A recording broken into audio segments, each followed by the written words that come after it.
So shame on me, I've never actually directly trained my neck, and same for most of you guys watching. I'd like to learn from Will what I should do, how to do it, and we'll just dive deep into the how. So when it comes to the neck, you can either go into flexion, extension, lateral flexion, both ways, or rotation. So basically I would hit exercises specific for those movement patterns. Direct neck work is key, as well as developing a thick muscular neck. So if you're lacking here, no amount of pull-ups, push-ups, dips, any other compound lift will do it.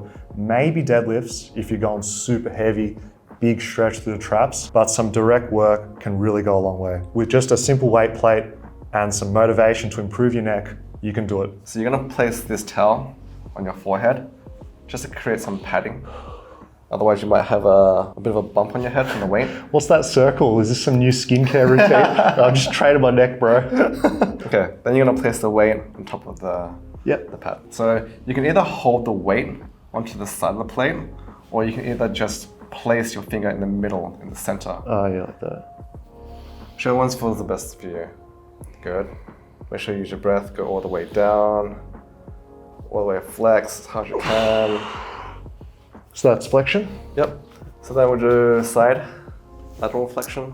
So it's the same deal. Basically, you're gonna lie down your side. You're gonna try to have the head hang over all the way. It's not hard to hang with these delts, boys. Yeah, you're hanging a lot. I just want to try to keep your shoulder square. So this is the top one forward more. Yeah. Cool. Drop all the way down. That's glorious, that stretch. You could even think about having a slight chin tuck to keep it a bit more neutral. Yeah, nice, good cue. And then come all the way down, coming back up. Yeah, you almost fake range of motion if you go out like this, don't you? Yeah. That forward neck, goose neck. This will help to keep the back of the spine, the back of the neck a little bit longer. Oh, I can feel some shaking even with a 2.5. That's actually a 2. Oh. Well, this changes everything. Oh, fuck. That was lateral flexion. What's remaining would be extension. Oh, look at this. I'm figuring it out. Let's go. So lying off the bench for enough room for my head to clear and also working against gravity. Yeah. Try to focus just on the neck. Tuck it in all the way down. Really extend. Try to shorten the back of the neck. Short, send. Nice. Try to relax this part. Keep this still. Focus on the neck. Nice.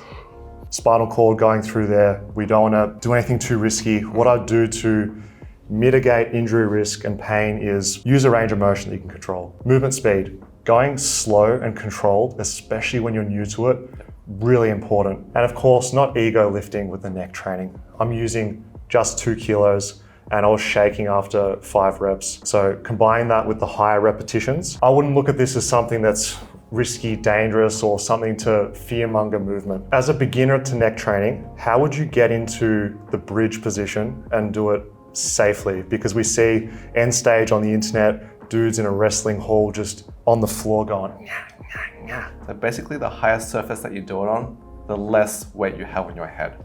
So starting at something like a plyo box or a bench, it would be a good start. So basically we can work the head in the 4 different directions, which is the front, 2 sides, and back. Having the knees close is going to be the easiest. So just above where the eyebrows are, and this will be just the hold here.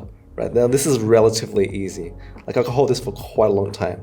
But as soon as I, again, move the knees out, and it doesn't have to be much, I can feel quite a lot of tension just holding this position. This point is going to be working more so the neck flexors. Because you're trying to do this. That's the motion you're trying to do. Because if I relax, more so, my head's going to extend like this. So the opposite of that would be working on the neck extensors. Try to keep the neck stable, keep pressing down, keep the chin tuck, keep the neck long. No change in neck position, body position. It's an isometric to build strength in that specific position, and the extensors here are being worked. So now we work at the side of the head. So this is predominantly going to work the SCM and the scalings. So ideally you want to try and place it more a little bit higher so it just clears the ear. So if I relax, you'll see that it does this movement. I want to do the opposite by holding it into a more neutral position. What hold time do you recommend? I personally like to do holds of 10 seconds for 3 to 5 repetitions.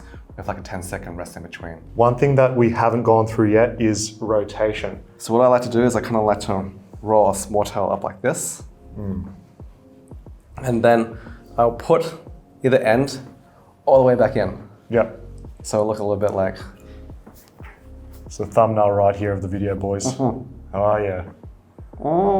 Makes sense having it right at the back. When you chew, you masticate, you always eat right at the back. You're not chewing right at the front teeth. 100%. We're gonna place this band at around about jaw height, which should be around here.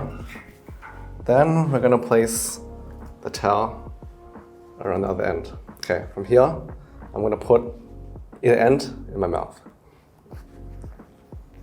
So I imagine from now, Will's not going to be able to talk, but getting some tension in the band, setting up a neutral neck position, and just rotating like a rotisserie spit, full direction. Oh, that's epic.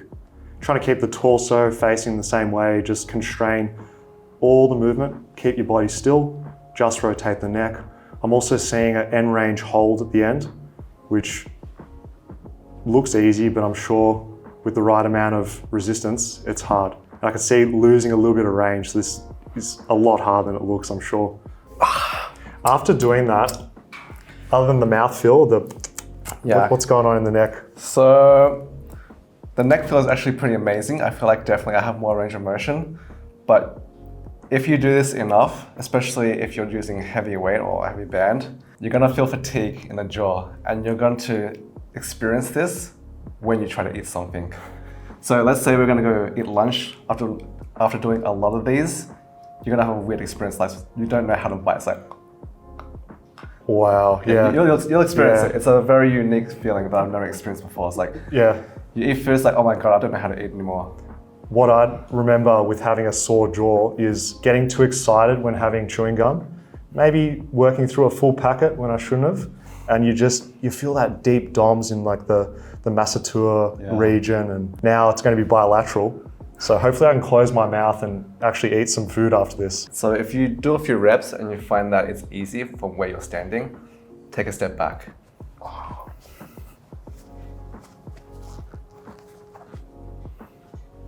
Nice. Good. Nice. Try to keep the neck long at the back. Good. Rotate, rotate, fight for it, fight for it. Try to get the hold. Rotate, rotate, rotate, rotate. Nice. Awesome. That is such an odd sensation. Might look scary, but I feel fine after that. Yeah, no. It'll be a bit scary if you make it harder. How do you make it harder? Just come back here. All right, boys, see you next video. Yeah, basically. All right, so I thought I was done, but Will's like, there's one more movement, because you notice my neck, it's very, it's protruding forward. I've got to get on this posture game. So I've got to do some forward to back to strengthen up my neck. 100%. I think this is probably going to be the most relatable for a lot of people too, who are sitting at the desk, like me and you. I also have the same thing. I feel like I have this bit of a forward head. So doing this movement is definitely going to help work on lengthening the back of the neck and work on those deep flexors of the neck. And it's just much easier to feel the stimulus, the position, by having this band and jaw set up. All right, back in the mouth. Yep, try to stay upright. That's it. Jet the head forward as much as you can. Lengthen the back as much as you can. Nice. Try to get that chin tuck. There we go. Awesome.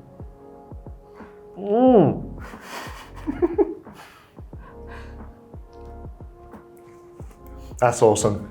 I'm ready for a job interview. I'm ready for a date. I'm ready for anything now. I'm ready to take on the world. The neck training, I've never felt that. I've trained for so long. So I recommend, if you haven't done any of this stuff before, may look a bit gimmicky, but just think about the human body. It has these functions that you need to work through, these muscle groups that can be trained in that way.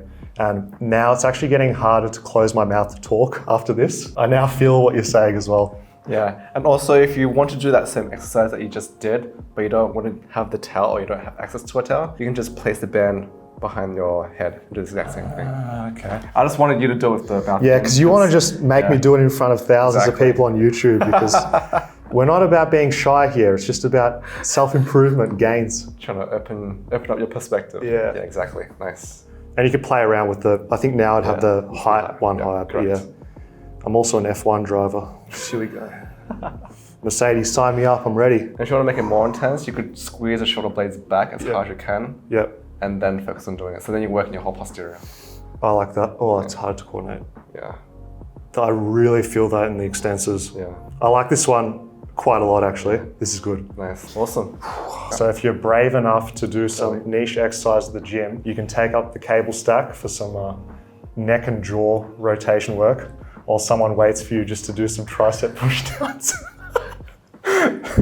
Exactly. Yeah. Sorry, mate. I'm working my jaw. Yeah, that's it. What's the minimum effective dose to get the benefit without doing it every single day? Once a week. I only train it once a week. But if you want a nice, sexy, girthy neck, then obviously you want to train it like, 2 times, 3 times a week. Yeah, so if you want to look like Brock Lesnar, you're probably gonna have to do that neck training in addition to taking some other type of enhancements that are beyond isometrics and mere full ROM neck training. Yeah, but now for the sake of longevity, it just needs to be once a week. It's probably not the most sexiest or the fun thing to work out as well. So just doing it once a week, just get some movement through the neck, which you probably wouldn't get in any other sessions, I think is really important. And erring on the side of caution with neck training in terms of how hard you go, because you haven't worked this area before. The first time I ever did some of these movements to just get a feel for neck training, I had really deep DOMs because I got excited and I did multiple sets and weight heavier than I should have, really pushing the ROM. There's no point. You don't need to go that hard because just a small stimulus will give you the benefits over time. Totally. It's just like any new exercise that you do or any new movement, you always want to be conservative as much as possible. So just take it slow for the first week or even 2 and slowly just gauge how you feel. If you feel like it's pretty easy, you don't feel much DOMs, soreness, then you can slowly ramp it up. Yeah, awesome. Check out this video here to learn more unconventional strength and maximizing your human potential. There he is. Just click this video right here.